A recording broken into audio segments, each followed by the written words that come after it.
Imagine standing at your mother's grave, 7 months pregnant, when your husband hands you divorce papers. Right there, at the funeral, in front of everyone. Now imagine that 30 seconds later, you discover your mother left you $500 million, and your husband just walked away from all of it. This is the true story of Vanessa Lawson, a woman who lost everything in one morning and gained the power to destroy everyone who betrayed her. But here's what makes this story different. Her mother had been planning this revenge for 6 months before she died. Every move, every trap, every devastating revelation. You're about to hear how a grieving widow turned the tables on her cheating husband, his manipulative family, and a con artist with a fake pregnancy. How she went from crying on a bathroom floor to orchestrating the most spectacular public takedown Atlanta has ever witnessed. And how she proved that the most dangerous weapon isn't anger, it's patience. But I'm warning you right now, this story has three massive plot twists that will leave you stunned. The ending? You won't see it coming. If you love stories about karma, justice, and women who refuse to stay broken, you're in exactly the right place. Hit that like button so others can find this story, drop a comment telling me if you do what Vanessa did, and subscribe because I promise you've never heard a revenge story quite like this one. Now let's begin at the cemetery, where everything changed. The rain held off just long enough for Margaret Lawson's casket to be lowered into the Georgia clay.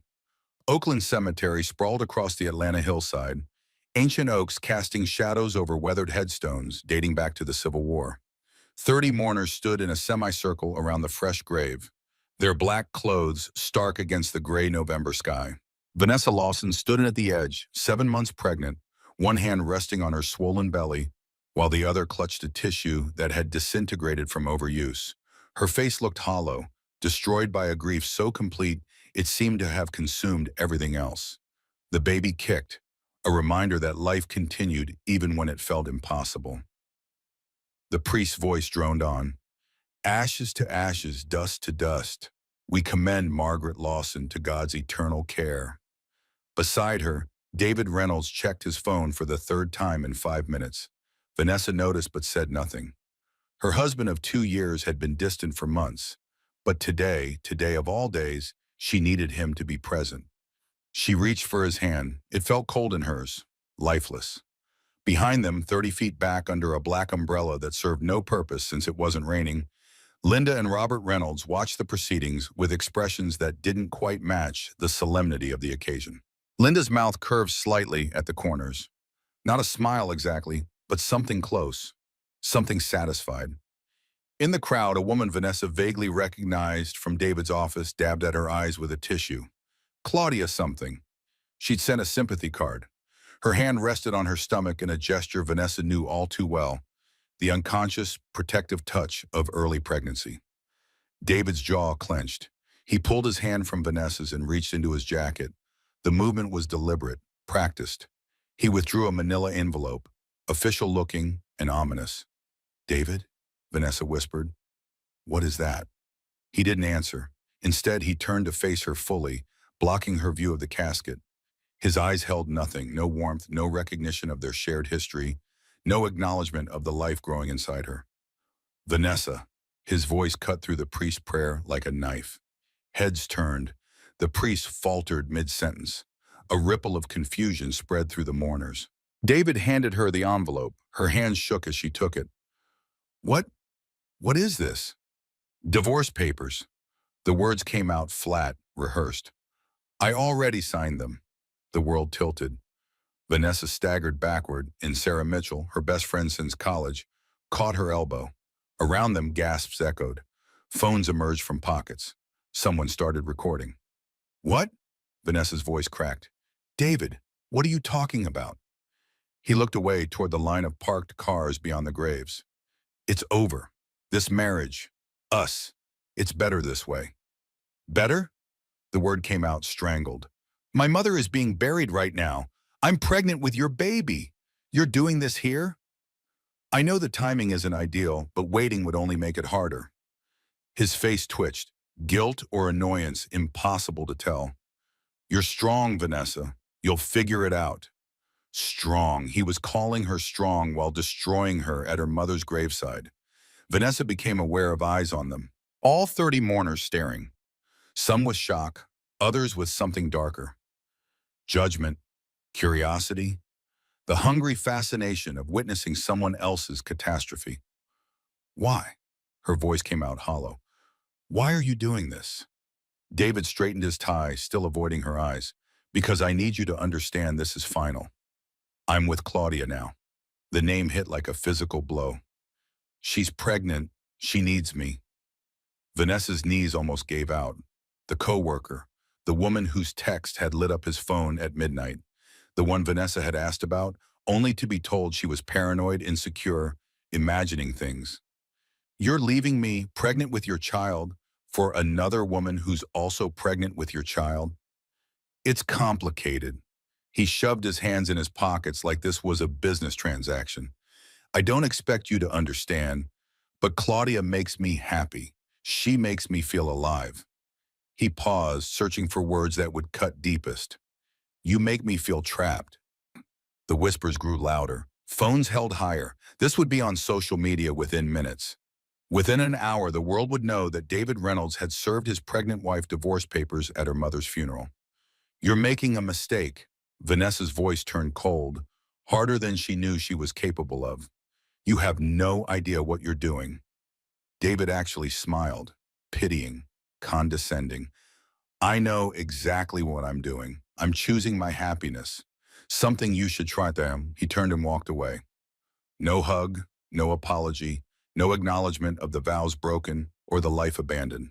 His parents welcomed him with approving nods, like he'd done something honorable. A man in an expensive suit pushed through the crowd, distinguished, probably 60, carrying a briefcase that looked like it cost more than Vanessa's car. Mrs. Reynolds, he said quietly, I'm James Morrison, your mother's attorney. I need to speak with you immediately. Not now, Vanessa managed. Please. I can't. Your mother left specific instructions. His voice was urgent but kind. She said if anything happened to her, you must know right now, before anyone else acts. He handed her a sealed envelope, Margaret's handwriting across the front. Open immediately. Vanessa's hands shook as she tore it open. Inside was a single document, legal, official. The header swam in her vision until the numbers came into focus. Last will and testament, Margaret Lawson. Total estate value, $500 million. The paper slipped from her fingers. David, 20 feet away, turned back. Some instinct made him retrieve the fallen document. His eyes scanned it.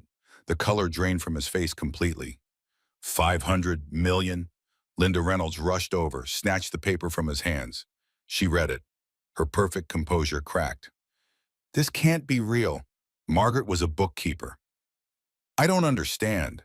Vanessa looked at James Morrison. My mother worked for small businesses. She lived in a tiny apartment. She drove a 15-year-old car. Where did... Your mother was a genius, Mrs. Reynolds. James's voice carried across the suddenly silent cemetery.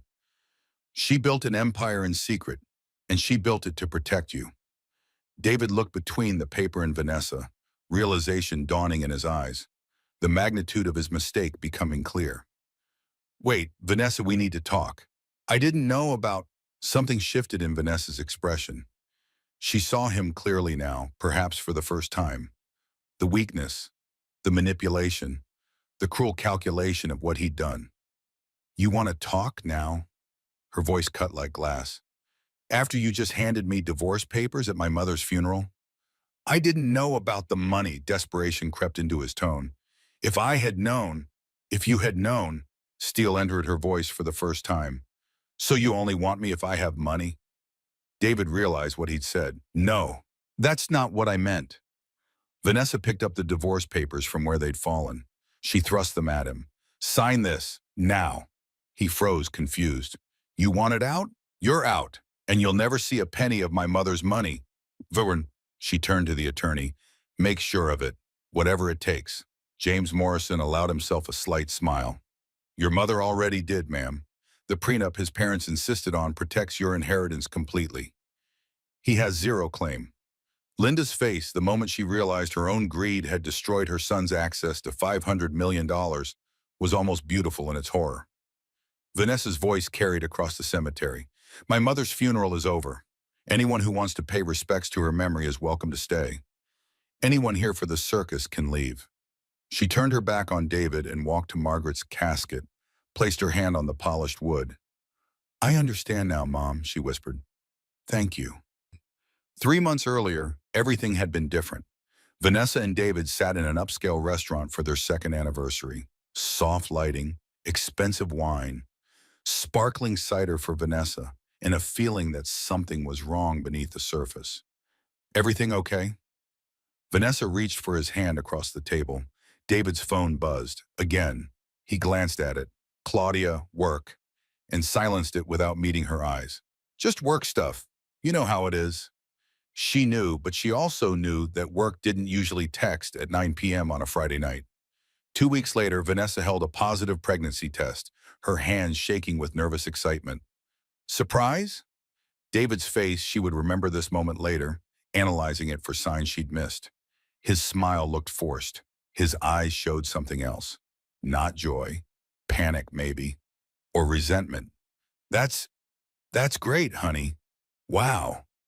The hug felt stiff, performative. Over his shoulder, Vanessa felt doubt creeping in like cold water. Margaret met David's parents for the first time that same week. In her modest apartment, she served tea while Linda and Robert Reynolds remained standing, a power move Vanessa recognized but couldn't address. Margaret, it's lovely to finally see where Vanessa grew up. Linda's voice dripped condescension. So cozy. I believe in living within my means. Margaret's tone stayed pleasant but firm. Keeps life simple. Robert glanced around dismissively. Yes, very simple. After they left, Margaret pulled Vanessa aside. Something's wrong with that boy. Watch him. Mom, you just don't know him. Vanessa felt defensive, protective. He's different when we're alone. Margaret's eyes held knowledge, pain, experience. People don't change who they are, honey. They just show you different versions. Make sure you know which version you married. The doctor's office was too bright, too cold. Margaret sat across from a man who looked too young to be delivering this kind of news.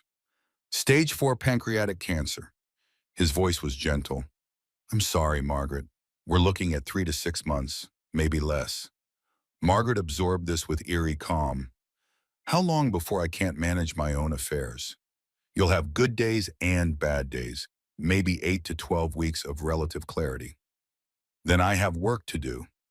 She met with James Morrison and Detective Michael Rivera the next day. I need you to watch my son-in-law, David Reynolds. Something's wrong. James shifted in his chair.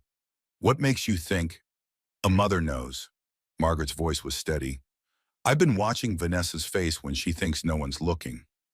She's not happy. She's scared of being unhappy. There's a difference. Detective Rivera leaned forward. What are we looking for? Affair, financial irregularities, anything suggesting he's going to leave her. Because if he does, I want to make sure she has ammunition. The hospice room smelled of antiseptic and dying flowers. Margaret lay in bed, frail but lucid. Vanessa, 6 months pregnant now, held her hand. There's a key. Margaret's voice came out weak but urgent. In my jewelry box. Safe deposit box 447 at First Atlanta Bank. Mom, don't talk like this. Listen to me in surprising strength.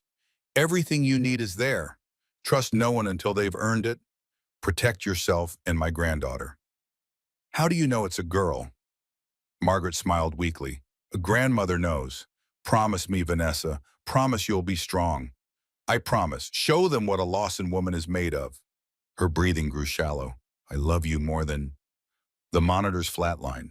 The sound would haunt Vanessa for months. She collapsed onto her mother's chest, wailing. Behind her, David stood in the doorway on his phone, barely present even in this moment. The funeral came 2 days later. Everything Vanessa had feared, everything Margaret had warned her about, crystallized in those terrible moments at the graveside. After David walked away, after the attorney revealed the inheritance, the mourners scattered. Some offered hollow condolences that felt like insults. Others avoided her eyes completely, as if betrayal was contagious. Sarah Mitchell, still in her nurse's scrubs, having come straight from her shift, pushed through the crowd. What the hell just happened? Vanessa couldn't answer, couldn't cry, couldn't feel anything except the weight of the baby in her belly and the crushing realization that in one morning, she'd lost her mother and her marriage. He left me, she finally managed, right now at my mom's grave. Sarah looked at the will document still clutched in James Morrison's hand. Is that how much? I don't know. I don't care. Vanessa's voice came out numb. My mother is dead. My marriage is over. I just want to disappear. But disappearing wasn't an option. By the time Sarah drove Vanessa to the house she'd shared with David, the lockout had already happened. The key didn't work. He changed the locks. Through the window, Vanessa could see empty spaces where furniture had been, bare walls where photos once hung, a note taped to the door. Vanessa, my attorney will contact you regarding division of assets. Please do not attempt to contact me directly. Remove your belongings by Friday or they will be discarded. David, neighbors watched from porches, whispering. One approached with passive-aggressive concern. Oh, honey, we saw the moving truck yesterday. Are you two okay? Vanessa said nothing, walked back to Sarah's car with whatever dignity remained. I have nowhere to go.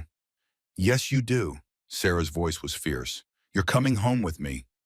Sarah's apartment was small, cramped, but safe.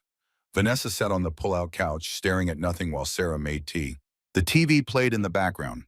Local drama goes viral. Investment banker serves divorce papers at funeral. Phone footage from the cemetery. The hashtag, #divorced@funeral, was trending. Comments scrolled past. She must have done something to deserve it. He looks so done with her. I get it. Play stupid games, win stupid prizes. The baby is the real victim here. Vanessa's phone showed 87 missed calls, over 200 texts, all vultures wanting gossip, details, confirmation of her humiliation. She placed her hand on her belly. I'm so sorry. I failed you before you even got here. That night, Sarah found Vanessa on the bathroom floor, 7 months pregnant, crying so hard she could barely breathe. My mother is dead. My husband is gone. I'm about to be homeless with a baby. What am I supposed to do? Sarah slid down beside her, held her close. You survive. That's what you do, one breath at a time. I don't know how. Then I'll breathe for both of us until you remember. They sat there for an hour, two women on a cold bathroom floor, holding each other against the weight of a world that felt too cruel to endure. But they would endure. They had to. Because Margaret Lawson hadn't spent 30 years building an empire just to have her daughter give up. And somewhere in that safe deposit box was everything Vanessa needed to understand that this wasn't the end. It was the beginning of the most spectacular comeback Atlanta would ever witness. David's Instagram post appeared that night, a sunset photo, artistic and carefully filtered. The caption, sometimes choosing happiness means making hard decisions. #new beginnings, 2,847 likes. Comments flooding in. So brave. You deserve happiness. Real man right here. Claudia posted an hour later, her hand on her flat stomach. Life's unexpected blessings. #baby. On the way, #finding love. The comments celebrated them, congratulated them, called them courageous for following their hearts. Nobody mentioned the pregnant wife left behind at a funeral.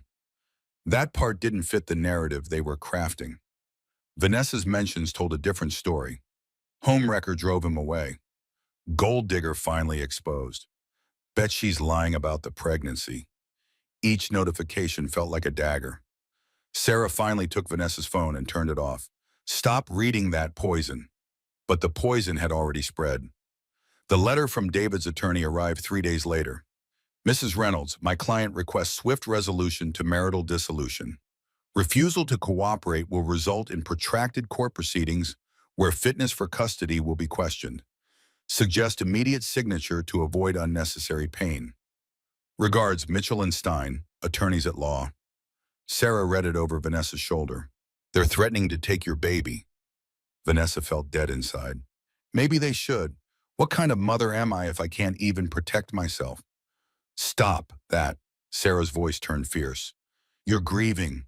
You're pregnant. You're allowed to fall apart, but you are not allowed to give up. The following afternoon, Vanessa went through her mother's belongings, desperate for something, anything that felt like Margaret. The jewelry box sat on Sarah's coffee table. Costume pieces mostly, nothing valuable. Then she found the hidden compartment in the bottom. A small brass key, an envelope marked Vanessa, emergency only. Her hands shook as she opened it. My dearest girl, if you're reading this, I'm gone. And I pray you never needed this letter. But I know people. I know how they operate when they smell blood in the water. Safe deposit box 447, First Atlanta Bank. The key is enclosed. Inside, you'll find documents that will change everything. I've spent 30 years building something nobody knows about. I built it for you. For moments exactly like this. Trust James Morrison, he's handled everything. Trust Detective Rivera, he's been watching. But trust no one else until they've proven worthy. Remember, patience is the greatest weapon you'll ever have. Don't react. Plan. I love you more than words can express. Show them what a Lawson woman is made of. Mom, Vanessa read it 3 times, each word carefully chosen, each instruction deliberate. I need to go to the bank. Sarah checked her watch. It's 6 p.m. First thing tomorrow. Vanessa clutched the key. Will you come with me? Of course, but B, what do you think is in there? Vanessa stared at her mother's handwriting. I have no idea. But my mother doesn't do anything without a reason. First Atlanta Bank occupied a marble building downtown, all columns and authority. The safe deposit room felt cold, sterile, private. The attendant brought box 447 and left them alone. Vanessa inserted the key with shaking hands. The lock clicked. She opened it. Inside were thick folders, legal documents, account statements, property deeds, evidence of a life her mother had hidden for 30 years. Oh my God. Sarah's voice barely registered. Vanessa pulled out the first folder. Commercial property, Atlanta portfolio. Total value $87 million. The second folder. Tech investments, various holdings. Current value $142 million. A third. Private equity stakes. Value $94 million. Statement after statement. Deed after deed. A financial empire built in absolute secrecy. How is this possible? Vanessa's voice broke. My mother worked as a bookkeeper. She clipped coupons. She lived in a tiny apartment and drove a car older than me. At the bottom of the box, another letter. You're probably in shock. Good. Use that shock as fuel. Every dollar is legal, every investment documented, every property titled in family trusts with you as sole beneficiary. David has no claim. The prenup his mother insisted on protects you completely. The irony is delicious, isn't it? James Morrison has managed this for 20 years. Catherine Blake is my financial strategist. Detective Rivera has been investigating David for 6 months. I suspected something before I got sick. Everything you need to fight back is here. But remember, don't fight angry, fight smart. They think they destroyed you. Let them believe it. For now, Mom, Vanessa sat in stunned silence. A full minute passed, then 2. V? Sarah touched her shoulder. Say something. A new look entered Vanessa's eyes. Not grief anymore. Purpose. My mother knew. She knew he'd do this. How could she? Vanessa stood, gathering documents with steady hands. She didn't know exactly, but she knew someone would try to use me eventually. So she prepared me to fight back. She met Sarah's eyes, and now I'm going to do exactly that. James Morrison's law office occupied the 40th floor of a glass tower with the sweeping views of Atlanta. The man himself greeted them with professional warmth. Mrs. Reynolds, or should I say Mrs. Lawson, your mother mentioned you'd reclaim your maiden name. I haven't decided yet. Well, whoever you choose to be, you're now one of the wealthiest women in Georgia. He pulled up a presentation on an enormous screen. Charts, graphs, 30 years of brilliant investing compressed into visual form. Your mother spent 3 decades building this. She started with $50,000, inheritance from her mother, and turned it into $500 million through brilliant, patient investing. But she lived so modestly. Why hide it? Protection. She watched wealthy people get used, manipulated, targeted. She wanted you to have security without being a target yourself. He clicked to the next slide showing complex trust structures. Everything is in irrevocable trust with you as sole beneficiary. David has zero claim, even though you were married when she passed. The prenup Linda insisted on specifically excludes inheritance. Sarah spoke quietly. Linda protected Vanessa by accident. James allowed himself a smile. Margaret called it cosmic justice. They were so focused on protecting David's modest trust fund, they accidentally protected Vanessa's massive inheritance. What can I do with all this? Practically, whatever you want. The assets generate approximately $2.3 million monthly in passive income.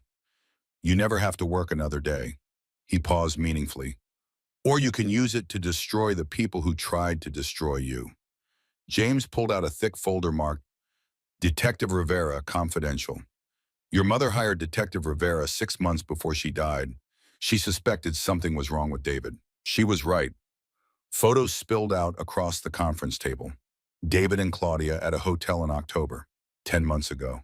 At a restaurant in November, holding hands. At her apartment in December. A timeline spreadsheet showing the affair began nearly a year before the funeral. Not recently, as David claimed. Vanessa's hands shook as she touched the photos. 10 months. He's been with her for 10 months. James pulled out printed text messages. Claudia to friend, dated 8 months ago. Found my mark, investment banker, rich family, unhappy marriage. He's weak, perfect target. Just need to get pregnant and he's mine. Or should I say, his money is mine. Friend, the pregnancy trick again? Didn't that get you in trouble in Vegas?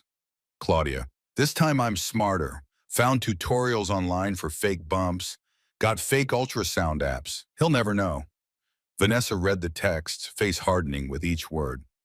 Detective Rivera found 7 similar cons in Claudia's past. Her real name is Claudia Bennington. She's wanted in Nevada for fraud. And David believed her. Men like David believe what they want to believe. She gave him permission to leave his marriage without guilt. He took it. More documents emerged, a bank statement showing a wire transfer from Linda Reynolds to Claudia Foster. $15,000, 3 weeks before Margaret's funeral. Memo, consulting fee. His mother paid her? We have email exchanges between Linda and Claudia planning the timing. James read from a printout. Linda to Claudia, the funeral is the perfect time. She'll be too grief-stricken to fight back. Make sure David doesn't waver. Something broke inside Vanessa. Not her spirit, something else. The last remnant of hope that this had been spontaneous, unplanned, anything other than calculated cruelty. They planned to do it at my mother's grave. Sarah's voice shook with fury. This is conspiracy. This is criminal. It's prosecutable. If you want to pursue charges, Vanessa closed the folder carefully. Not yet. My mother said fight smart, not angry. She met James's eyes. What else do you have? The next meeting happened in a luxury office overlooking Peachtree Street. Catherine Blake, 42 and sharp as broken glass, reviewed Vanessa's portfolio on multiple screens. Your mother was one of the most brilliant clients I've ever had. She understood something most people don't. Wealth isn't about spending. It's about leverage. I don't know what that means. It means money is power, but only if you use it strategically. Catherine's eyes gleamed. Your mother built this to protect you. Now we can use it to make sure the people who hurt you understand exactly what they lost. Sarah shifted uncomfortably. Are we talking about revenge? I prefer consequences. Catherine smiled. But we need a strategy. 3 options. She pulled up a presentation. Option 1, stay invisible. Live quietly. David never knows what he walked away from. Option 2, go public immediately. Shock and awe. Destroy his reputation overnight. Option 3, her smile widened. Margaret's preferred method. Build your public presence slowly. Let him see glimpses. Drive him insane wondering where the money came from. Then, when he's completely unsure of himself, we reveal everything in one devastating moment. Why would we wait? Because revelation without context is just gossip. But if you spend months becoming respected, admired, visible in Atlanta society, joining boards, making donations, being photographed with the mayor, then when we expose what David did, it's not gossip, it's news. She paused for effect. And news travels further than gossip ever could. Vanessa understood. My mother planned this, every step. She gave you the playbook, but you have to decide if you want to run the plays. Vanessa looked at Sarah, who nodded slowly. I'll support whatever you choose. But I'll be honest, I want to see them burn. Vanessa turned back to Catherine. Tell me exactly what we need to do. 6 weeks passed in a blur of transformation. Vanessa, 8 months pregnant now, worked with Catherine to build a public presence that would make David Reynolds question everything he thought he knew. A personal shopper at Neiman Marcus helped her select designer maternity wear. Not flashy, Catherine insisted on subtle elegance. You're not hiding anymore. Own it. A professional stylist worked magic with Vanessa's hair. Nothing dramatic, but the difference was profound. She looked like money. Old money, the kind that didn't need to announce itself. The first public appearance was a charity luncheon for the Children's Hospital. Vanessa entered the ballroom at the Ritz-Carlton and conversation stopped. 800 guests, most of whom had never seen her before, watched her move to a VIP table near the front.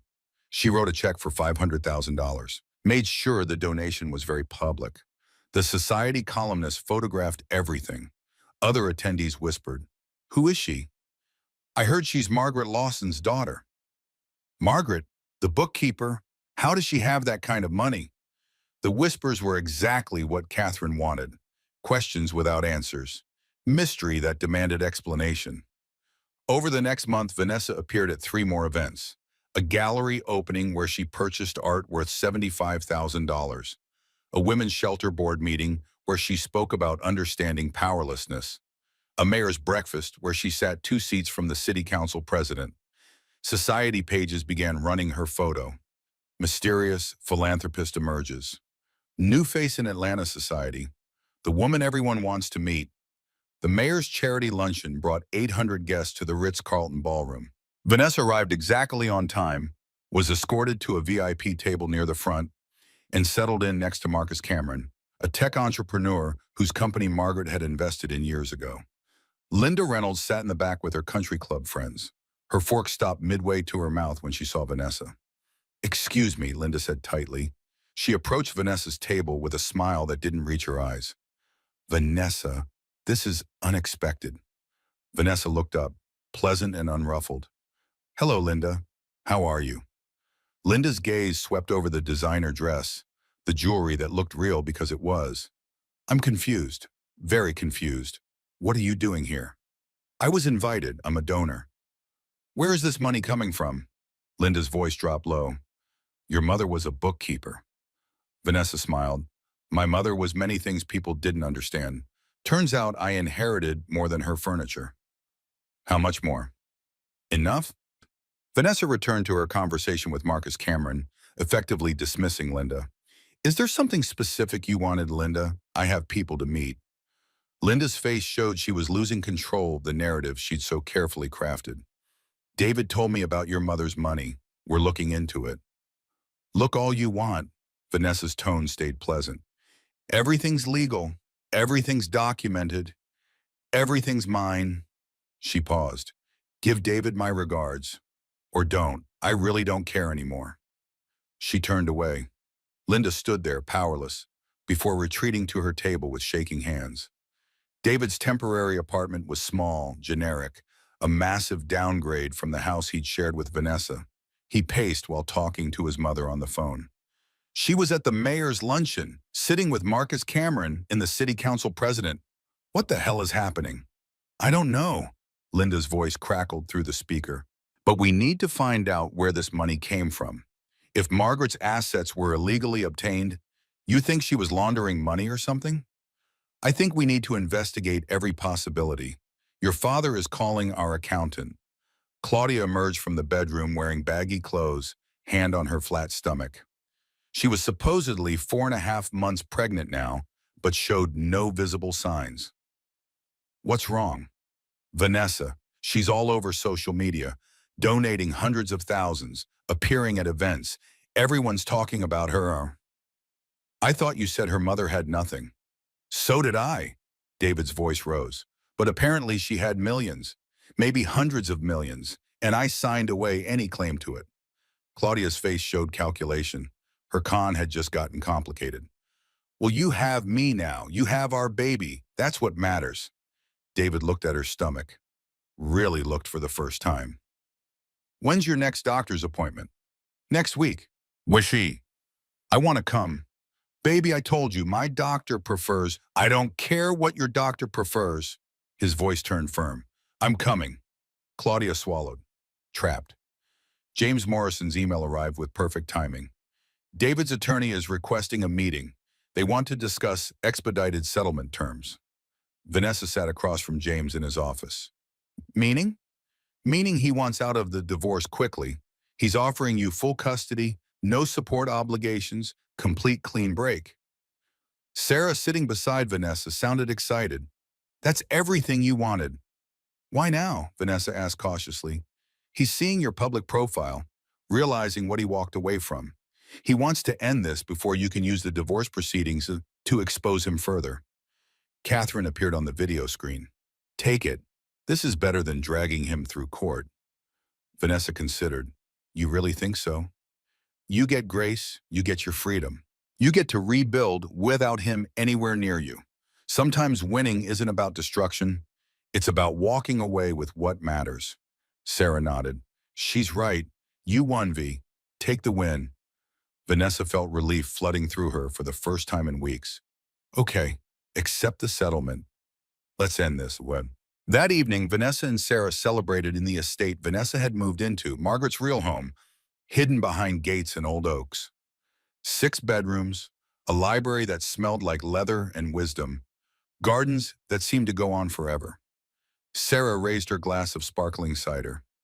To Margaret, who planned everything perfectly. Vanessa clinked glasses. To Mom, and to being done with David Reynolds forever. They drank. Vanessa felt something she hadn't felt in months. Peace or something close to it. Maybe I don't need the big revenge. Maybe this is enough. I have my baby coming. I have money. I have freedom. You sound relieved. I am. I just want to move forward. Start healing. Focus on being a mother. Her phone buzzed. Text from James. Settlement papers ready for signature tomorrow. Vanessa smiled at Sarah. It's really over. She walked to the fireplace where she'd placed the evidence folders, all the photos, texts, documentation of betrayal. She pulled them out. I don't need these anymore. Sarah hesitated. Are you sure? Once you destroy them? I'm sure. I want to stop being angry. I want to stop wanting revenge. I want to heal. She placed folders on the coffee table and began shredding pages into the recycling bin. What Sarah didn't know was that these were copies. The originals remained locked in James's vault. But Vanessa staged the shredding carefully, knowing David would eventually hear about it. Her mother had taught her well. Never destroy your only leverage. But sometimes you have to make them think you did.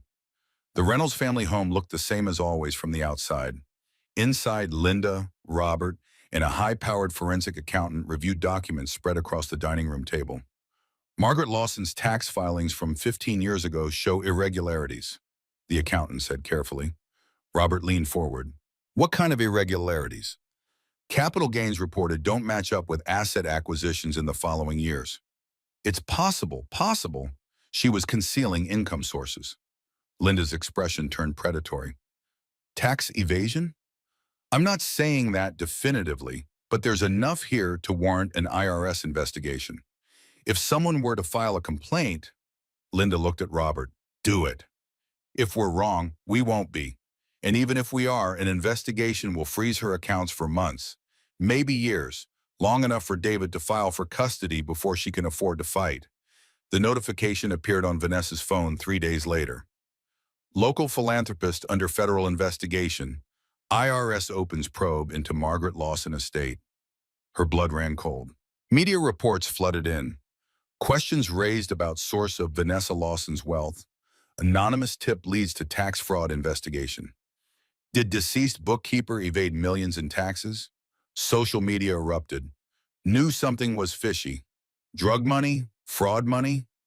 She seemed too good to be true. Within hours, the call started.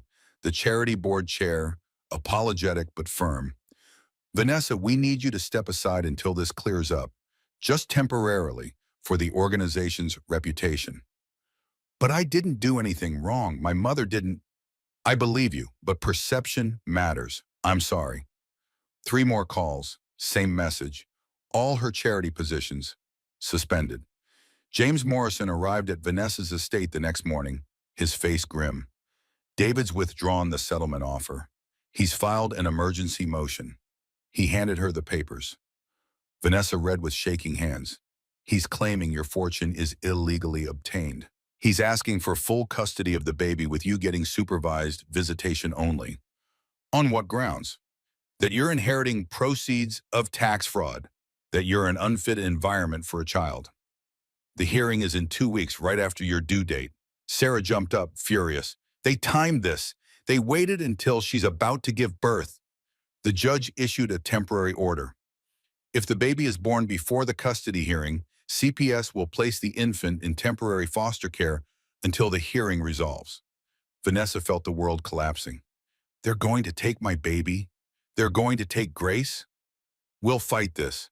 But the IRS investigation complicates things. Federal investigations take 6 to 12 months minimum. During that time, my daughter is in foster care? She couldn't breathe. 8.5 months pregnant, surrounded by legal documents that threatened to steal her child before she even got to meet her. That night, Vanessa sat alone in her bedroom, 8.5 months pregnant, legal papers scattered around her on the floor. Everything was falling apart. Again. Worse than before. She pulled out her phone. David's number still there. Her finger hovered over the call button. Maybe if she gave up the money, signed over everything, maybe then they'd let her keep her baby. Maybe that's what a good mother did. Protected her child at any cost. She looked at the photo on her nightstand, Margaret holding baby Vanessa. Her mother's eyes seemed to look directly at her. What would you do, Mom? Behind the photo frame, she saw something. Another envelope, marked if they attack legally. She tore it open with shaking hands. Inside, IRS clearance letters from 15 years ago, every penny accounted for. A note from Margaret. I knew they'd try this. Tax attorney David Sheffield has copies of everything. Call him immediately. A second note. And I found something on them too. Use only if necessary. Vanessa grabbed her phone and dialed the number. Mrs. Lawson. The attorney's voice was steady, reassuring. Your mother retained me 10 years ago for exactly this scenario. Can you stop the investigation? The IRS must investigate once a complaint is filed, but I can expedite the process. With the documentation I have, we can get this resolved in 4 to 6 weeks instead of months. That's not fast enough. The custody hearing is in 2 weeks, but I can file for an emergency stay of the custody proceedings. The family court judge can't rule on unfit environment when the investigation is ongoing and you haven't been charged with anything. Vanessa breathed for the first time in hours. There's something else, Sheffield continued. Your mother's investigation into the Reynolds family found irregularities. Robert Reynolds runs the Reynolds Family Charitable Foundation. Over the past 8 years, he's embezzled $2.3 million from it.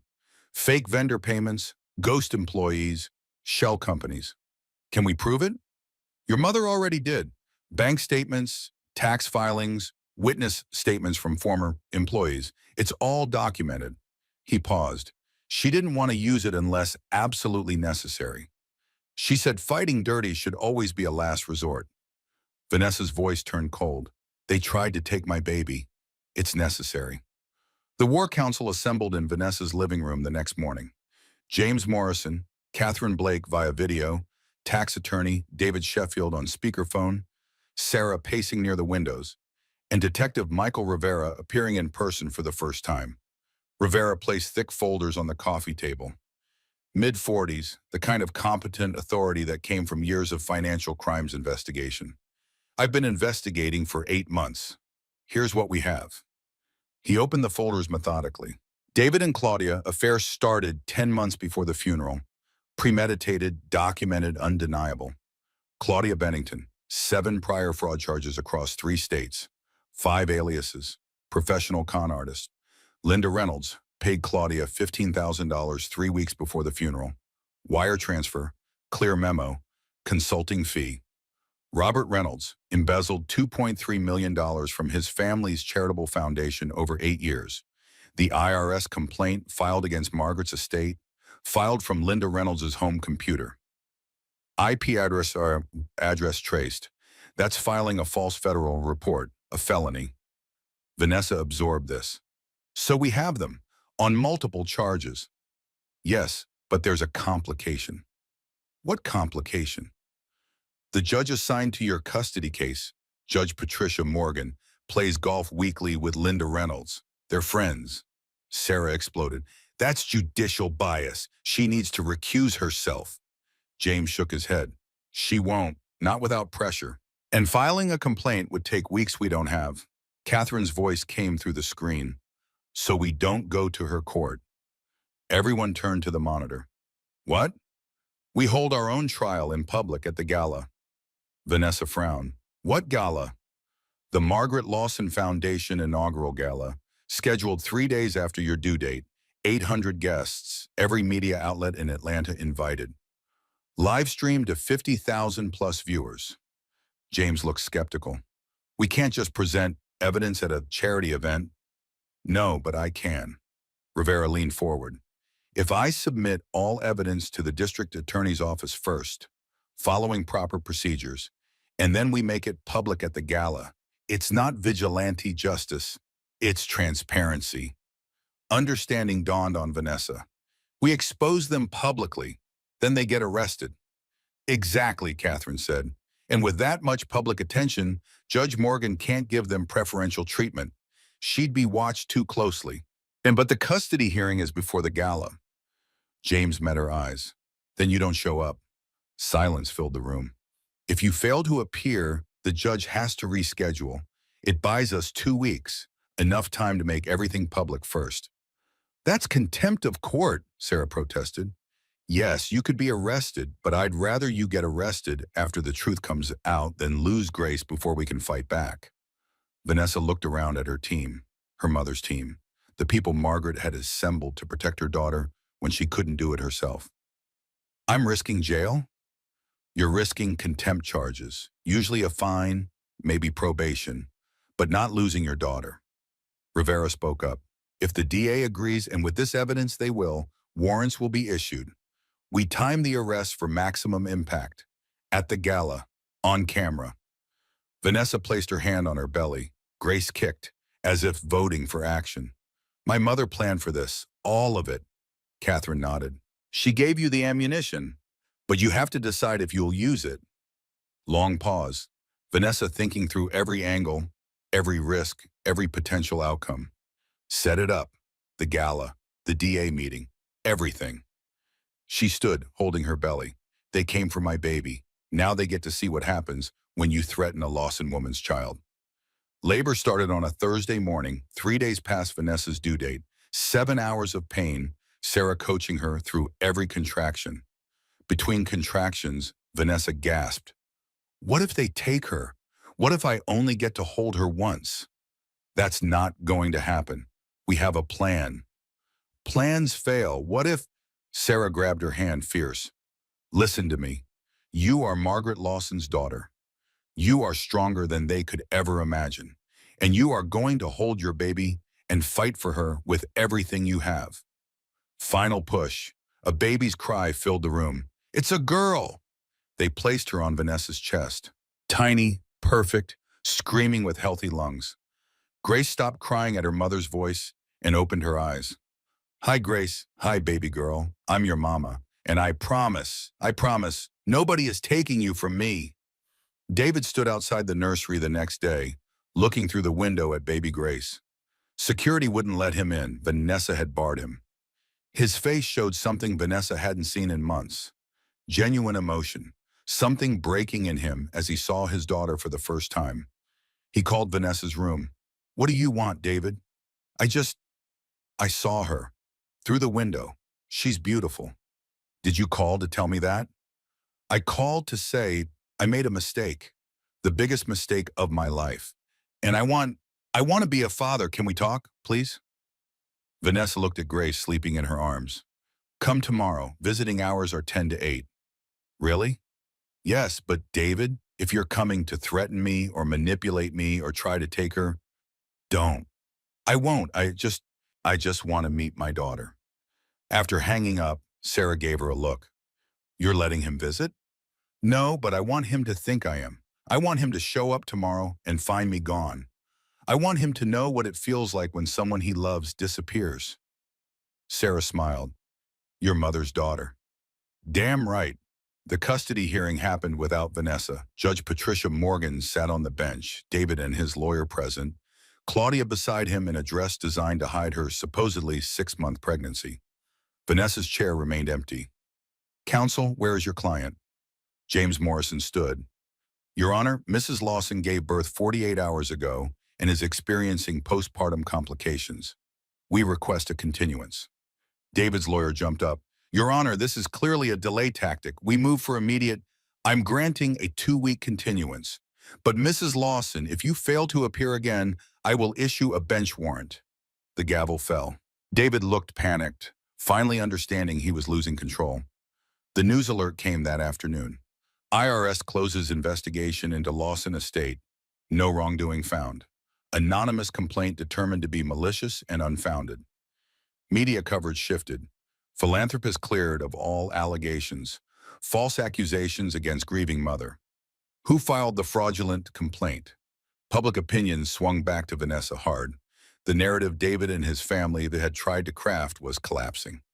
David appeared at Vanessa's estate 3 days later. Security called first.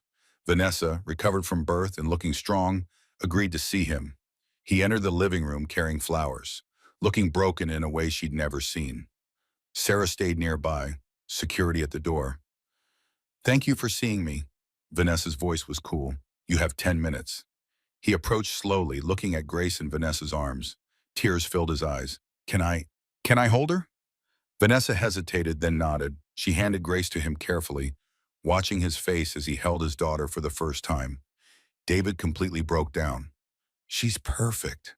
God, she's so perfect. Yes, she is. He looked at Vanessa through tears. I was so wrong about everything. Claudia, my mother, the divorce, all of it.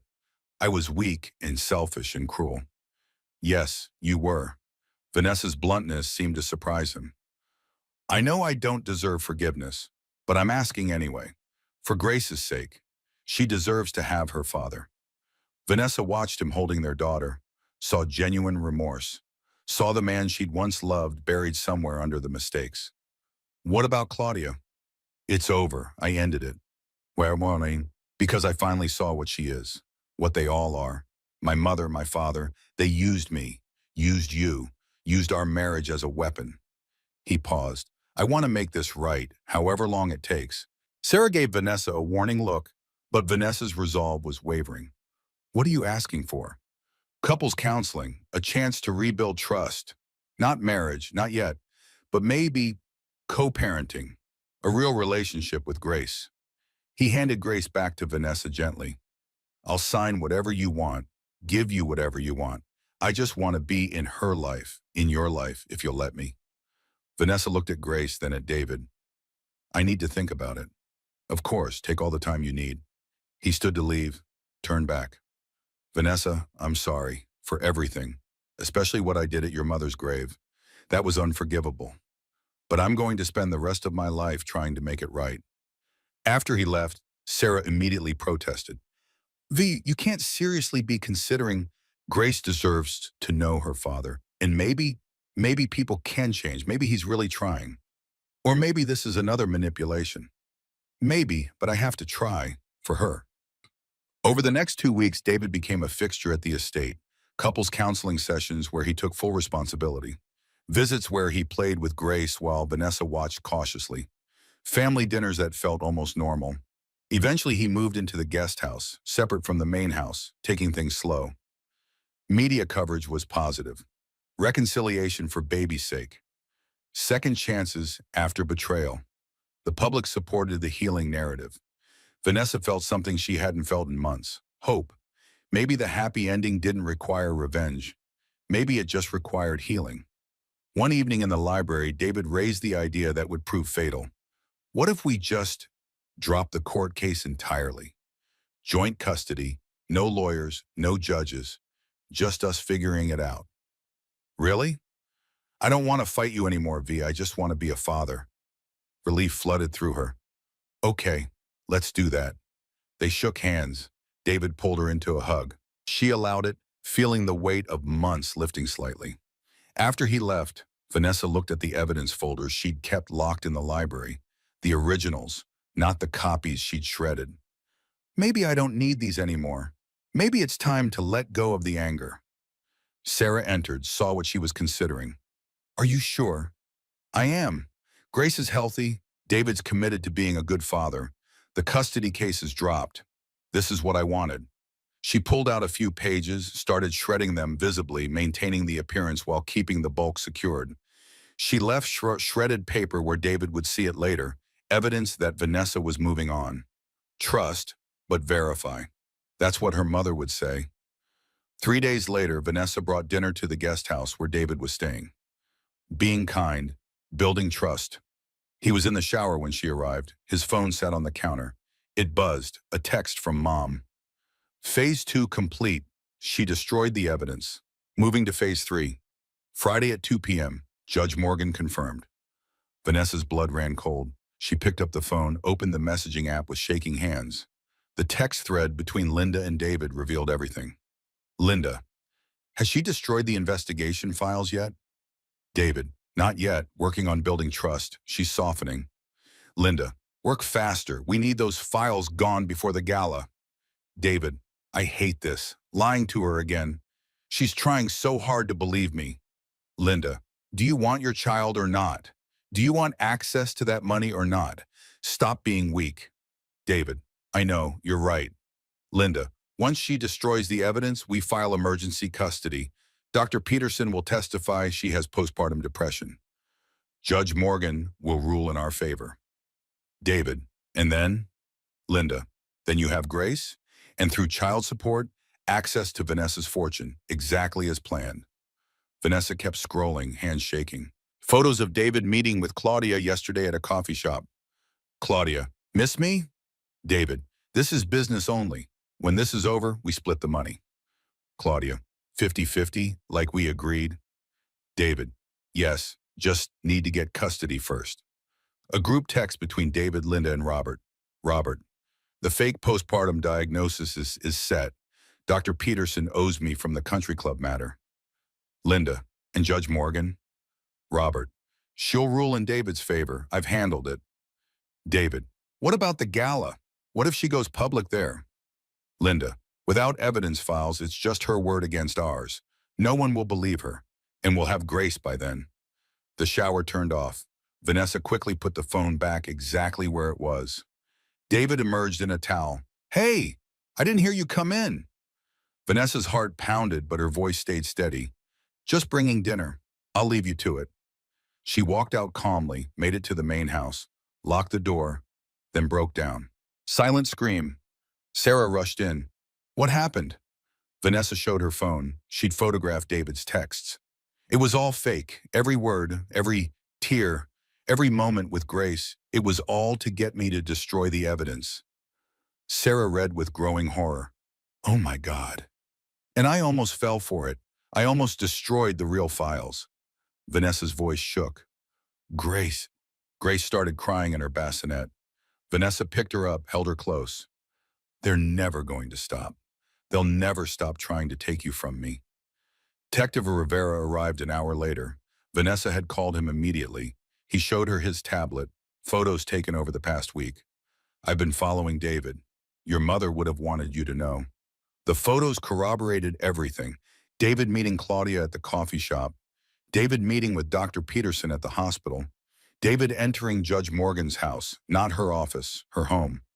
The reconciliation was always a con. They're moving forward with emergency custody Friday at 2 p.m. That's in 48 hours. Vanessa felt sick. But the gala is Friday at 7 p.m. That's just 5 hours after the hearing. They're timing it so you'll have lost custody before you can go public. By the time your gala happens, they'll have Grace, and you'll look like a bitter ex-wife making false accusations. Can you arrest them now for conspiracy? Not without more evidence. Text messages aren't enough. They'll claim they were joking or misunderstood. We need them to act. James arrived next, face grim. Judge Morgan just moved the hearing up, tomorrow, 9 a.m. Sarah jumped up. They're accelerating the timeline. Catherine appeared on video call. They know the gala is coming. They're trying to secure Grace before you can expose them. Vanessa's voice came out quiet, devastated. So in 12 hours, they take my baby, and there's nothing I can do. That night, Vanessa sat in the nursery rocking chair, holding sleeping Grace. Sarah stood in the doorway, both of them exhausted, frightened, out of options. I can't let them take her. I can't. We'll fight this. James will. James can't fight a rigged judge, can't fight fake psychiatric reports, can't fight a system designed to protect wealthy families like the Reynolds. Vanessa's voice turned desperate. I have one choice. I run. Tonight. Take Grace and disappear. Use my mother's money to vanish.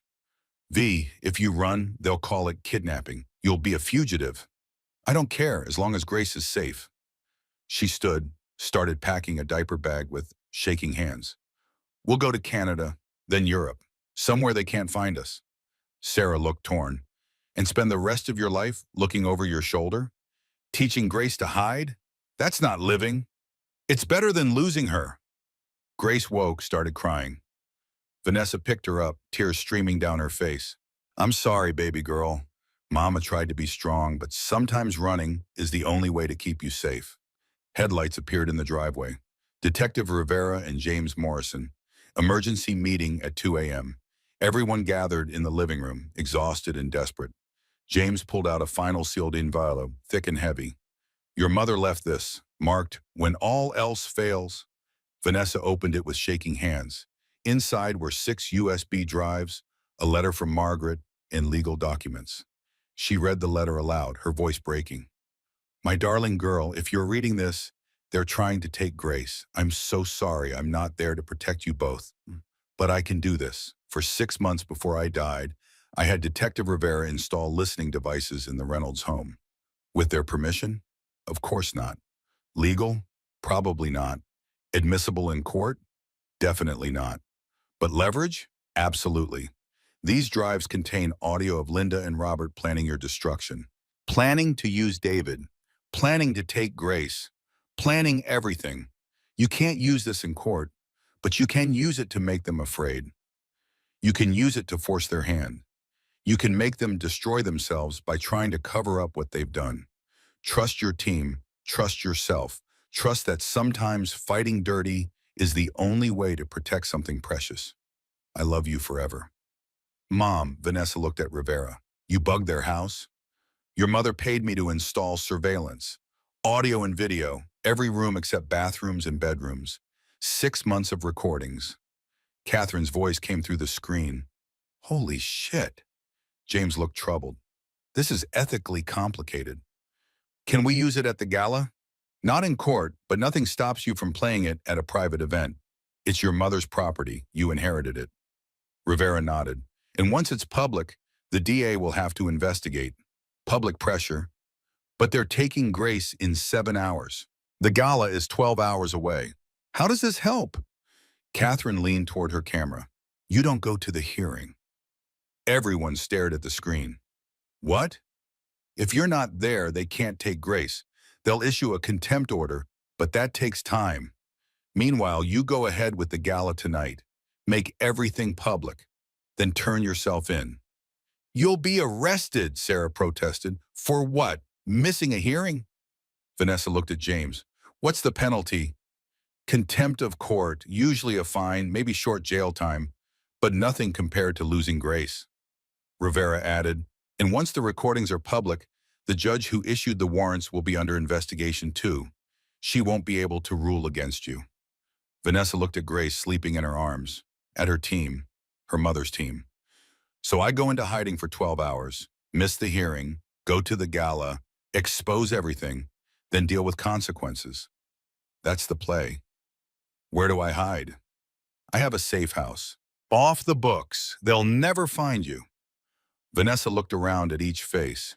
Sarah, James, Catherine on screen, Rivera, all of them willing to risk everything to protect her and Grace.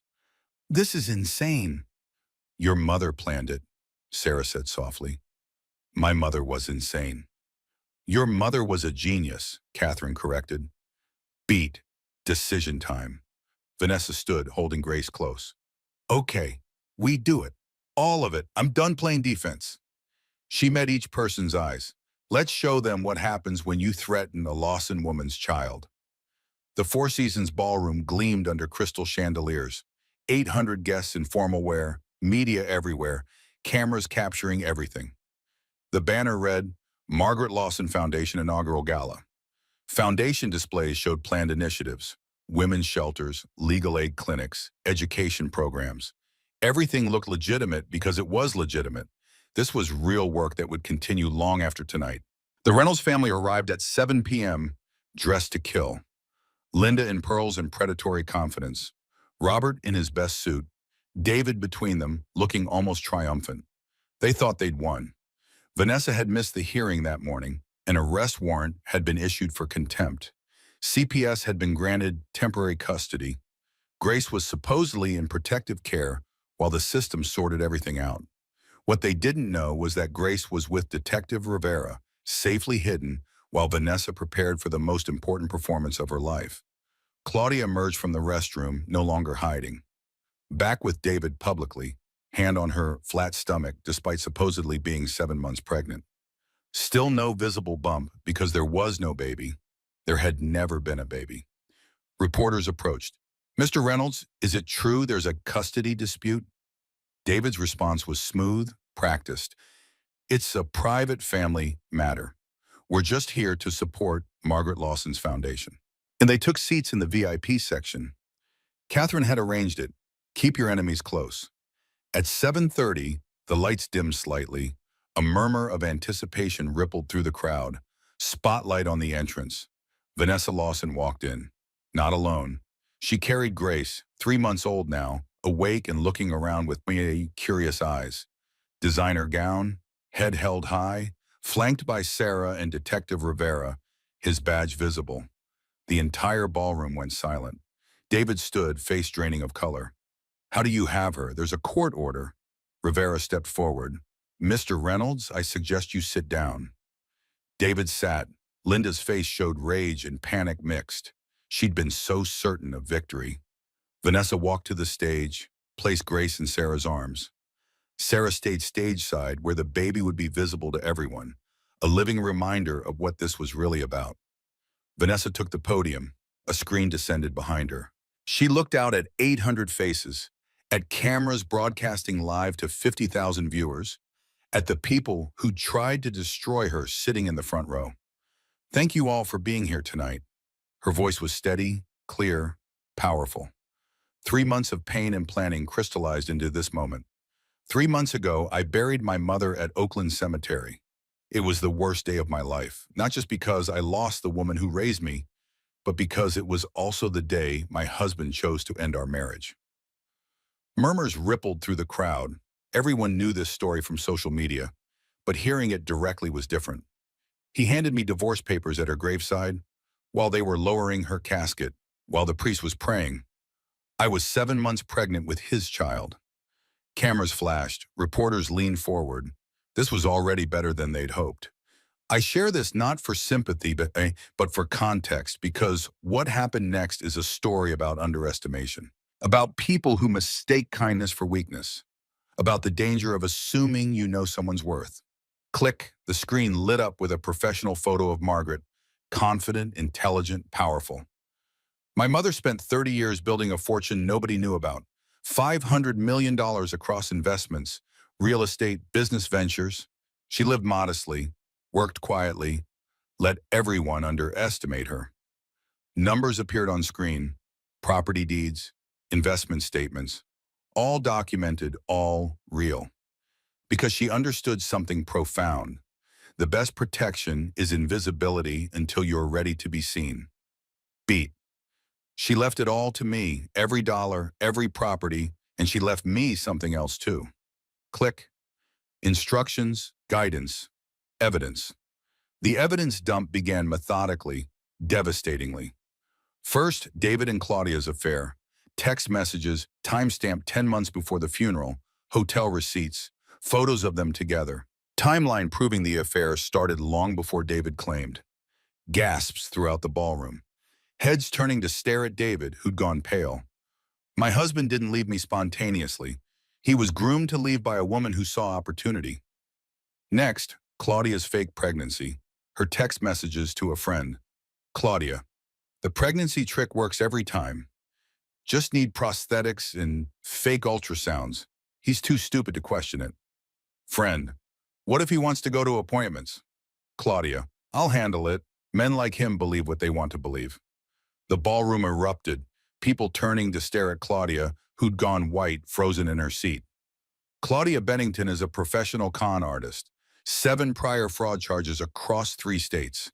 She's not pregnant. She's never been pregnant. David stood up, face red. That's a lie.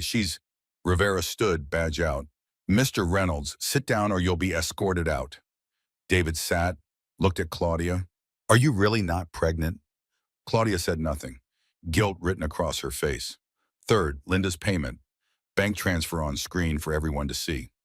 From Linda Reynolds to Claudia Foster. Amount, $15,000. Date, 3 weeks before Margaret's funeral. Memo, as discussed. My mother-in-law paid David's mistress $15,000 to ensure he followed through with the divorce. Linda stood screaming, "This is slander. This is illegal. Where did you get—" Bank records, Mrs. Reynolds. All legal, all documented. Fourth, the reconciliation con. Recent text messages between Linda and David. Linda, has she destroyed the investigation files yet? David, working on it, building trust. Linda, work faster. Once evidence is gone, we take grace. The ballroom descended into chaos.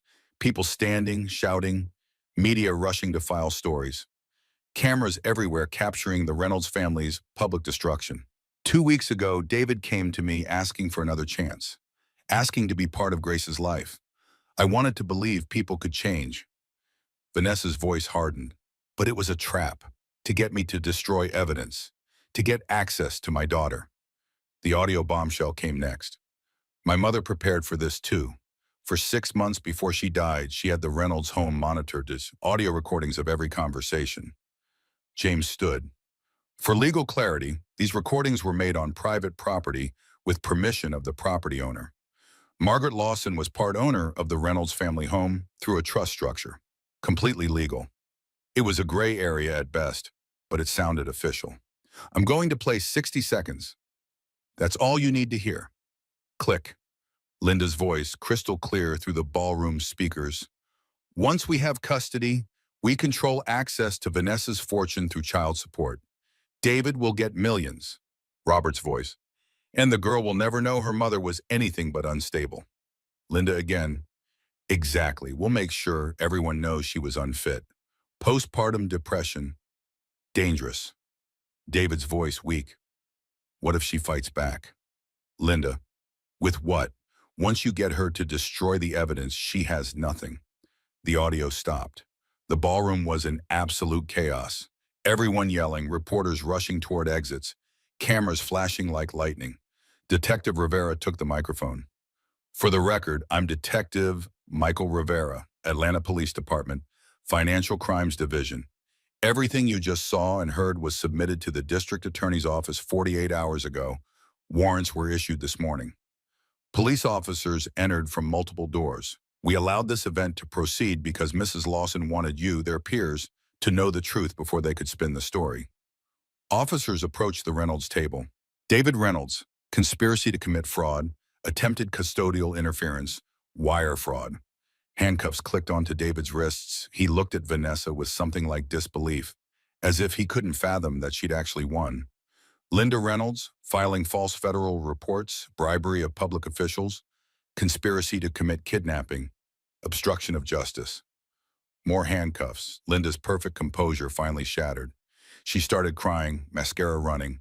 Robert Reynolds, embezzlement, charity fraud, tax evasion, conspiracy. Robert went quietly. He knew he was caught. Claudia Bennington, fraud, identity theft, extortion under false pretenses. Claudia tried to run.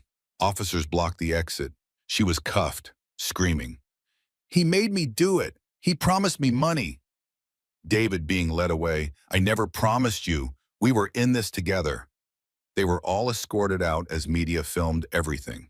The scandal of the year captured on dozens of cameras, broadcast live to thousands of viewers. The ballroom still buzzed with energy. Vanessa took the microphone again, holding Grace now. Her baby looked around at all the lights with wide, innocent eyes. My mother taught me the best revenge isn't anger. It's patience or beat. She knew what they'd do. She prepared for everything. And she taught me that real power isn't about money. It's about using whatever you have to protect the people you love. She looked down at Grace. The Margaret Lawson Foundation will support women leaving abusive situations, children who need advocates, anyone who's been told they're not enough. Beat. Starting tonight with a $75 million endowment. Thunderous applause. People standing. This was justice and charity combined. Revenge that served a higher purpose. Vanessa looked directly at the cameras broadcasting live. They wanted to bury me at my mother's grave. We paused for effect. They forgot, I'm her daughter. Another pause. I don't stay buried. The standing ovation was deafening. Media frenzy beyond anything Catherine had predicted. The story would dominate news cycles for weeks. Vanessa walked off stage holding Grace, feeling the weight of months lifting. It was done. Finally, completely done. 6 months later, courtrooms became the stage for the final act. David's sentencing came first. He stood in an orange jumpsuit, shackled, looking 20 years older than the man who'd handed Vanessa divorce papers at a funeral. Mr. Reynolds, 6 years federal prison, 10 years probation upon release. Parental rights terminated. The gavel fell. David was led away. He looked back once at Vanessa, sitting in the gallery. She met his eyes with no expression, no anger, no satisfaction, just finality. Linda and Robert's sentencing happened in a separate courtroom. Mrs. Reynolds, 8 years federal prison. Linda's perfect facade finally crumbled completely. She sobbed, mascara streaked and broken. The woman who'd orchestrated so much cruelty reduced to desperate pleading that fell on deaf ears. Mr. Reynolds, 12 years federal prison, $2.3 million in restitution. Robert accepted it stoically. He knew this was coming. News coverage was extensive. Reynolds' family convicted on all counts. Judge Patricia Morgan disbarred for judicial misconduct. Claudia Bennington sentenced to 5 years. Margaret Lawson Foundation helps 1,500 families in first 6 months. The story became a symbol. Every person who'd been underestimated, betrayed, told they weren't enough. They saw themselves in Vanessa's journey. The response was overwhelming. 1 year after the gala, Vanessa visited David in prison. She brought photos of Grace, walking now, starting to talk, growing into a beautiful toddler. The visiting room was cold, institutional. David entered looking aged, broken. He'd had a lot of time to think about his choices. She's walking now, starting to talk. She calls Sarah Auntie. Vanessa slid photos across the table. David's hands shook as he picked them up, tears streaming down his face. She's beautiful. She looks like you. She has your eyes, your smile. Beat. I wanted to show you these so you know what you lost, not to be cruel, but so you understand.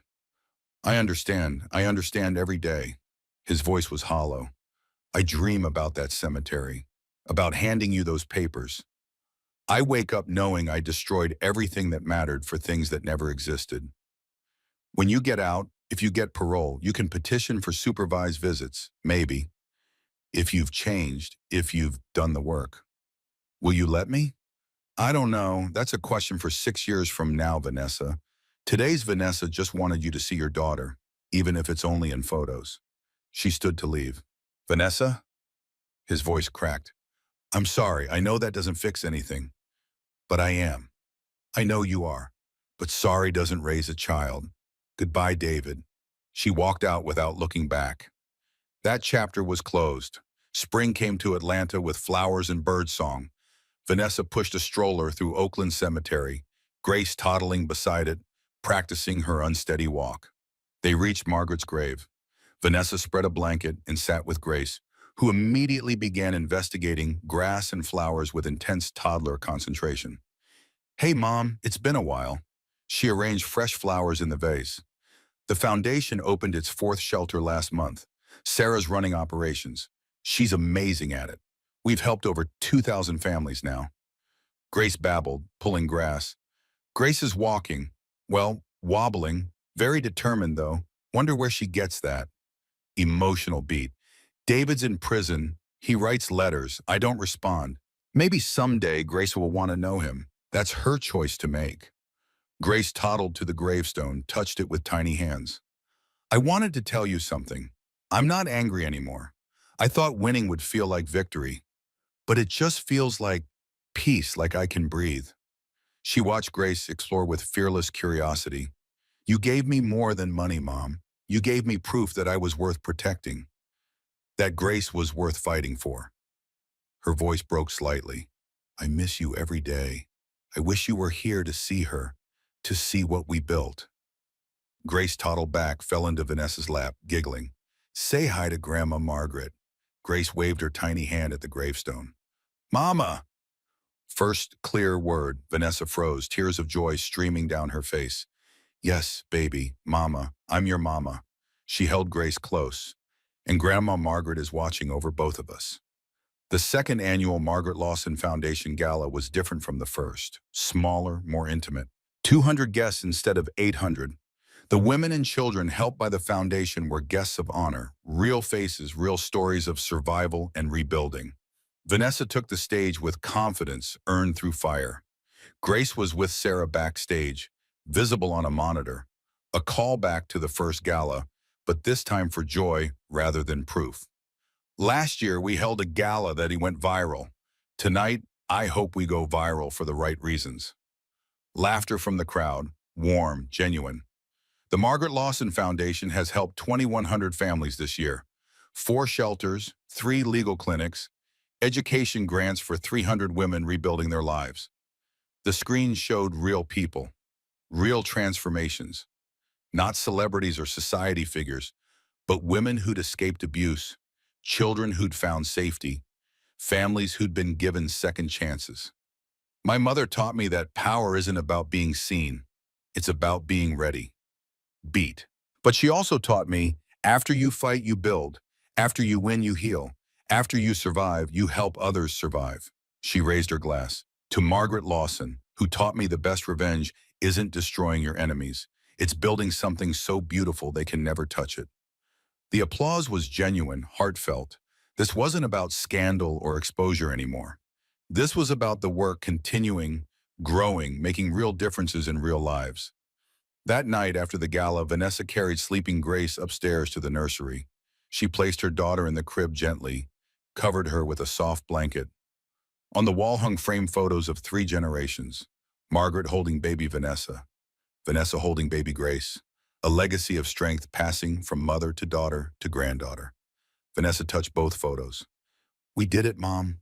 We're safe, we're strong, we're using your gift exactly how you wanted. She walked to the window, looked out at the estate grounds, city lights twinkling in the distance. Her mother's voice echoed in her mind. Words from letters, from memories, from a lifetime of lessons. My darling girl, if you're hearing this, you survived, you fought, you won. Now comes the hard part. Learning to live without anger. Don't let power become your prison. Use it to build something beautiful. Show Grace what strength looks like. I love you beyond measure. I'm so proud of the woman you have become. Vanessa closed her eyes. One tear escaped, but it was a good tear. Release, not pain.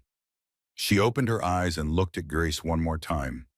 Her daughter slept peacefully, unaware of the battles fought to protect her, the empire built to secure her future, the grandmother who'd planned for everything. Okay, Mom, I'm ready. Vanessa turned off the light and walked down the hallway with confident strides. Not running from anything anymore. Not fighting invisible enemies. Just living, building, being the mother and philanthropist and strong woman Margaret had raised her to be. The camera of her mind held on the nursery door for a moment. Then on Margaret's photo, her eyes seeming to know something, to approve of how everything had unfolded. Grace Lawson, now 7 years old, sat in her mother's library doing homework. Math problems spread across the den, but she kept glancing at the photo on the wall, a black and white portrait of a woman she'd never met but felt like she knew. Mama, tell me again about Grandma Margaret. Vanessa looked up from her laptop where she was reviewing foundation proposals. She smiled, closed the computer, and walked over to sit beside her daughter. Your grandmother was the smartest person I ever knew. She understood something important, that being underestimated is a gift, not an insult. What does underestimated mean? It means people think you can't do something. They think you're not smart enough or strong enough or capable enough. Vanessa tucked Grace's hair behind her ear. Your grandmother let people think that about her, and while they weren't paying attention, she built an empire. Like a princess? Better than a princess, like a queen who made her own kingdom instead of inheriting one. Grace considered this seriously. Is that why we have the foundation? Because of what Grandma built? Exactly. She built it so we could help people who are going through hard times, so they don't have to face their battles alone. The way Uncle James and Aunt Catherine helped you. Vanessa smiled at the names. James Morrison and Catherine Blake had become part of their family, honorary uncle and aunt who'd stood by them through everything. Yes, and the way Aunt Sarah helped me. When people feel alone and scared, having someone believe in them can change everything. Grace returned to her math problems, working through them with determined concentration that reminded Vanessa so much of Margaret it hurt in a good way. The Margaret Lawson Foundation had grown beyond anything Vanessa had imagined. 7 shelters across 3 states, legal clinics in 5 cities, education programs that had helped over 500 women complete degrees and certifications.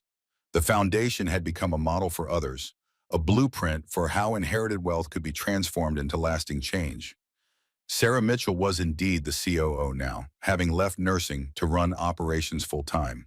She was brilliant at it, bringing both compassion and organizational efficiency that made the foundation run smoothly. Detective Michael Rivera had been promoted to captain and still occasionally stopped by to check on them. Not as an investigator anymore, but as a friend who'd seen them through the darkest times. Catherine Blake managed the investment portfolio with the same strategic genius Margaret had employed. The $500 million had grown to over $700 million through careful stewardship, generating even more funding for the foundation's work.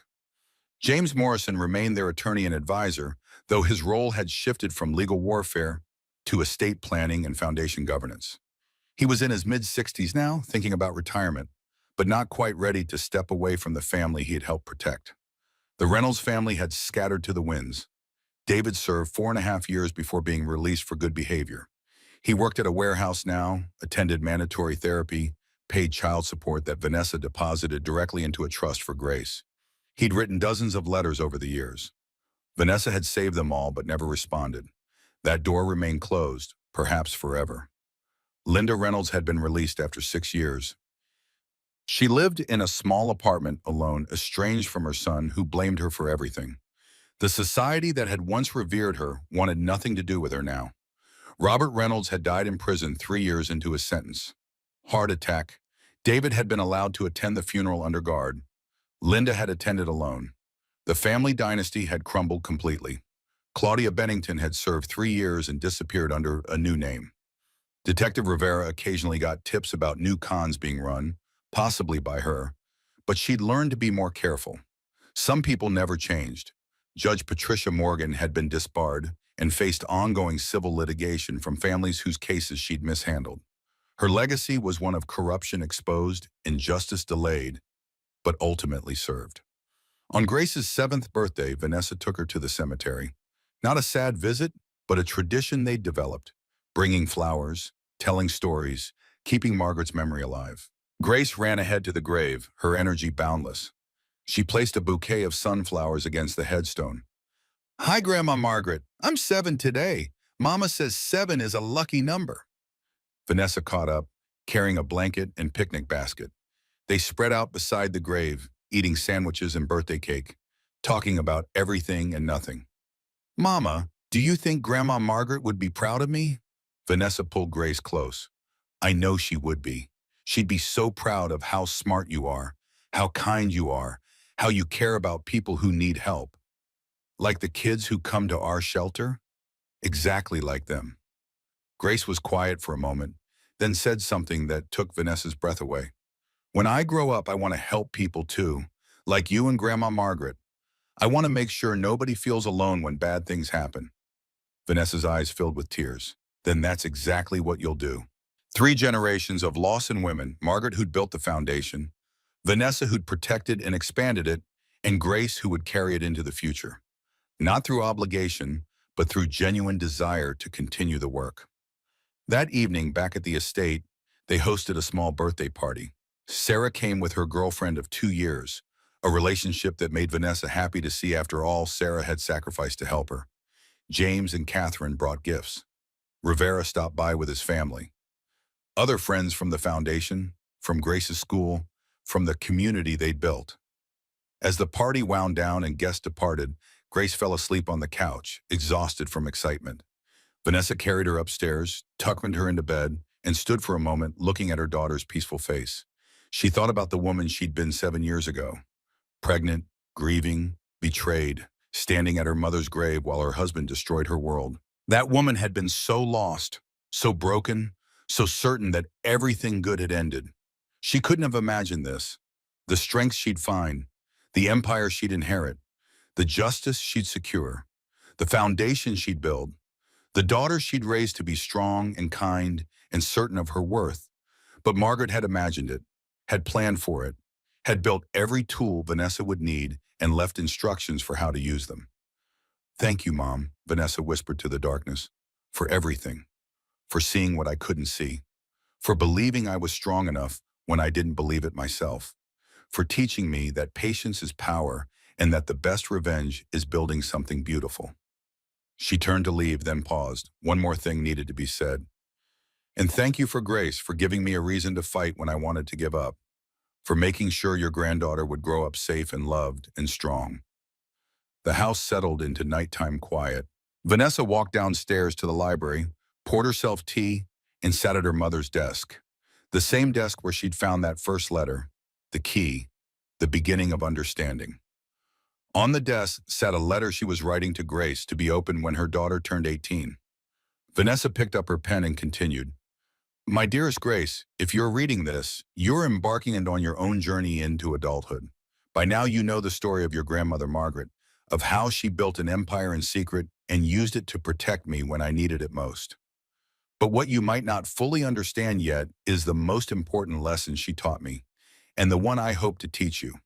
Wealth is not measured in dollars. Power is not measured in control. Success is not measured in victories over enemies. The true measure of a life well lived is in how many people are better off because you existed, how many lives you touched, how much darkness you turned into light. Your grandmother didn't build a fortune for the sake of having money.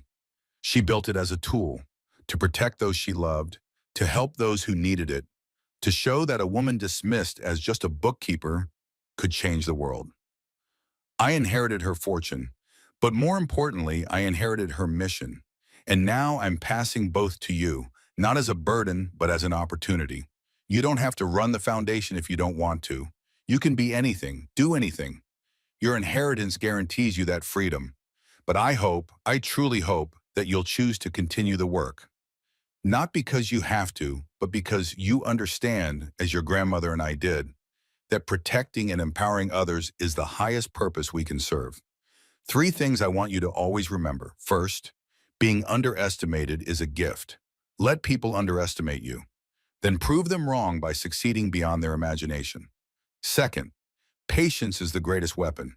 Don't react in anger. Plan, prepare. Strike when the time is right, not when emotion demands it.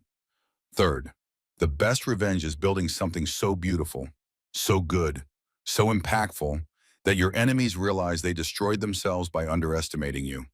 You are my greatest joy, Grace. Watching you grow into a thoughtful, compassionate, brilliant young woman has been the privilege of my life. Whatever you choose to do, wherever life takes you, know that both your grandmothers are proud of you. Margaret, who you never met, but who loved you enough to plan for your future before you were born, and me, who gets to watch you become the extraordinary person I always knew you would be. The Lawson women are strong. We endure, we survive, we thrive, and we never ever stay buried. All my love, forever and always, Mom. Vanessa set down the pen, sealed the letter, and placed it in the safe where it would wait for Grace's 18th birthday. She turned off the library lights and walked through the house one final time, checking locks, turning off lights, preparing for tomorrow. Tomorrow, she had a meeting with investors interested in expanding the foundation internationally. The day after, a board meeting to approve 3 new shelter locations. Next week, a speech at a conference about empowering women after trauma. The work continued. Margaret's work, passed to Vanessa, soon to be passed to Grace. A legacy not of revenge, but of resilience. Not of destruction, but of building. Not of bitterness, but of transformation. Vanessa paused at the portrait of Margaret hanging in the hallway. Her mother's eyes seemed to look at her with approval, with love, with the satisfaction of a mission accomplished. "We're okay, Mom. We're more than okay. We're exactly who you raised us to be." She climbed the stairs, checked on Grace one last time, her daughter sleeping peacefully, safe in a home built by her grandmother's genius and her mother's courage. And Vanessa Lawson, once broken at a graveside, once left with nothing but grief and betrayal, went to bed in a home filled with love, surrounded by proof that strength could be inherited, that justice could be won, and that a woman underestimated was the most dangerous force in the world. The story that began with ashes and ended with empire was complete, but the legacy, the real legacy, would continue for generations.